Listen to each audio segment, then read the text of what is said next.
आपण समस्तଙ୍କର इच्छा थिबो सुंदरीरु सुंदरी झियो बा पड़िशा घर भाउज को पटेइबा पई ताकू निज बसरे करी ताठारु निजर मन मुताबक काम हासिल करिबा पई। तेबे आज मु आपन को शिखेइबी लवंगरे झियो पटेइबा पई वशीकरण विद्या जार प्रयोग रे आपण केउ भी झियो बा पड़िशा घर भाउज को मुहूर्तक भितरे पटेई पारिबे। जदि आपण केउ झियो बा विवाहिता नारी को मने मने भल पाउचंती किंतु जेते चेष्टा कले मध्य ताकू पटेई पारुनाहांती ता पछरे गोड़ेई गोड़ेई थकी गलेनी हेले से झियो बा नारी आपण को भाव देउनी आपण को अणदेखा करूची।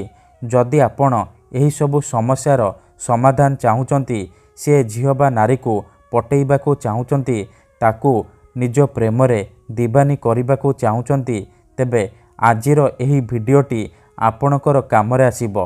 कारण आजिर एही भिडियोटी रे मु आपणको शिखेइबी दुईटी लवंगरे एमिति एक शक्तिशाली वशीकरण जार प्रयोग रे आपण से झियो बा नारी को पटेई पारिबे।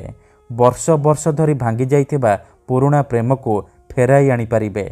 जदि झियो आपणको धोखा देइची छाड़ी पळेइची तेबे आपण एही वशीकरण प्रयोग करि पारिबे। से झियो आपणक पाखकु आसीबा पई बाध्य हेबो, जहा चाहिबे ताहा करिबो, आपणको न देखि रही पारिबोनी एवं निजे आसी आपणको भल पाउची बोली कहिबो।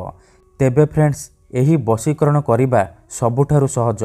केउ भी पुओ बा झियो एहाको अति सहजरे करि पारिबे। बिना कोनोसी पैसा खर्च करी एही वशीकरण करि पारिबे। तेबे फ्रेंड्स वशीकरण करिबा पूर्वरु मोर गोटिए छोटिया अनुरोध शुणी नियंतु। आमर बहुत सारा दर्शक बंधु माने आमको कमेंट करुछंती कि गुरुजी आपणकर मंत्र काम करूनी, तेणु मोर सेई बंधु मानको अनुरोध आपण वीडियो को पूरा देखंतु। अधारु छाड़ी कि पळेइले आपण किछि भी बुझी परिबेनी, परे कमेंट करिवे गुरुजी मंत्र काम करूनी। देखंतु जेउपरि आपण भगवान को मानुचंती, भगवान को ऊपर विश्वास रखिचंती, निजर सबु दुख कष्ट असुविधा भगवान को जणाउचंती, जदि से असुविधार समाधान न हैला तार माने नुहे कि भगवान नांती। सेहीपरि वशीकरण हुए, एहाकू आपनको सिद्ध करिबाकू पड़िबो, ठीक भाबरे प्रयोग विधि करिबाकू पड़िबो। तेबे जाई आपण मात्र गोटिए थररे सफल हेबे। जदि गोटिए थररे हेउनी द्वितीय थर चेष्टा करंतु, निहाती भाबे सफल हेबे। ठीक अछि, मने रखंतु मंत्र तंत्र जंत्र वशीकरण ये एमिति सेमिति काम करेनी। मनरे संपूर्ण विश्वास निष्ठा आउ एकाग्रतार सहित आपनको एही काम करिबाकू पड़िबो। तेबे जाई आपण गोटिए थररे सफल हेबे। आउ गोटिए कथा, आमर एमिति अनेक दर्शक बंधु माने अछंती जेउ माने आमको कहउछंती कि गुरुजी आपण आमर काम करि दियंतु, आपण जेते पैसा मागिबे आमे देबु, हजार हजार टंका जाचुछंती। देखंतु आमर एही चैनल रे बहुत सारा वशीकरण वीडियो अपलोड करा जायछि। आपणकर सुविधा पई एही वशीकरण वीडियो अपलोड करा जायछि। बिना कोनोसी खर्च रे आपण घरे बसी बसी एही वशीकरण करि परिबे। तेबे आपण पैसा कोन पई खर्च करिवे? आपणको यूट्यूब रे एमिति अनेक चैनल मिल जिवो जेउ माने मोबाइल नंबर देउछंती, ताबिज बिकुछंती, वशीकरण करिवे कहिकी हजार हजार टंका ठकी नेउछंती। तेणु मोर अनुरोध आपण वीडियो देखंतु, निजे चेष्टा करंतु, किंतु एही सब ठकामीरु दूरेई रुहंतु। ठीक अछि, वशीकरण कोन पई करा जाय? जदि आपण केउ झियो बा विवाहिता नारी किंबा कोनोसी पुओ को निज ठारू अधिक भल पाउचंती, ता बिना बंची पारिबेनी भाबुचंती, सेतेबेले आपण वशीकरण करि परिबे। जदि केउ लोक बिना कारण रे आपण को हैरान करूची, आपणको घर परिवार उपरे खराब नजर पकाउची, तेबे एही सब समस्यार समाधान करिबा निहाती दरकार।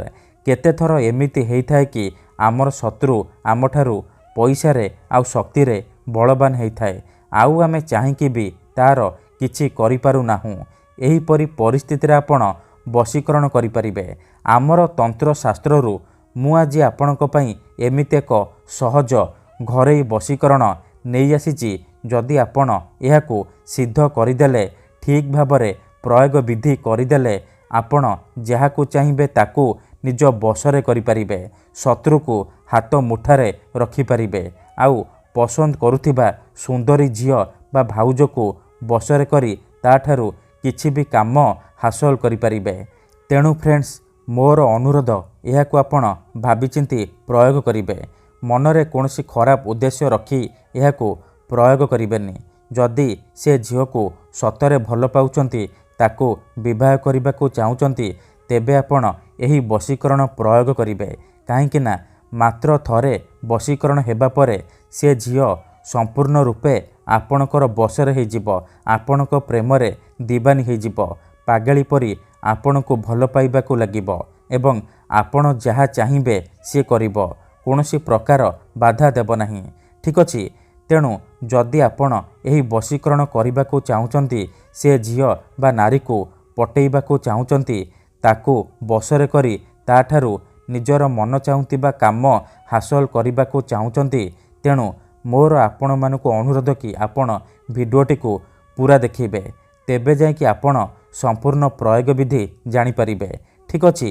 ପ୍ରଥମେ ଆପଣ କ'ଣ କରିବେ, ଧ୍ୟାନ ସହିତ ଶୁଣନ୍ତୁ। ଶୁକ୍ଳ ପକ୍ଷର ଶୁକ୍ରବାର ଦିନ ରାତିରେ ଶୋଇବା ପୂର୍ବରୁ ଗାଧେଇ ସଫା ବସ୍ତ୍ର ପିନ୍ଧିବେ। ନିଜ ଘରେ ପଶ୍ଚିମ ଦିଗକୁ ମୁହଁ କରିକି ବସିବେ।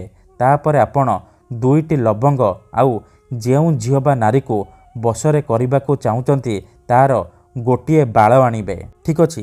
ତାପରେ ଆପଣ କ'ଣ କରିବେ, ସେ ଝିଅର ବାଳକୁ 2ଟି ଲବଙ୍ଗରେ ଭଲ ଭାବରେ ଗୁଡ଼େଇ ଗୁଡ଼େଇ ବାନ୍ଧିଦେବେ।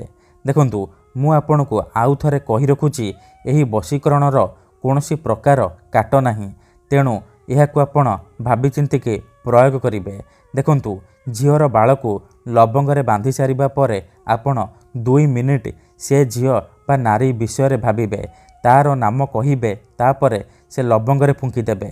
ଏତିକି କରିସାରିବା ପରେ ଆପଣ କ'ଣ କରିବେ, ସେ ଲବଙ୍ଗ ଆଉ ଝିଅର ଯେଉଁ ବାଳ ଗୋଡ଼େଇଛନ୍ତି ତାକୁ ସାଙ୍ଗେ ସାଙ୍ଗେ ଜାଳିଦେବେ।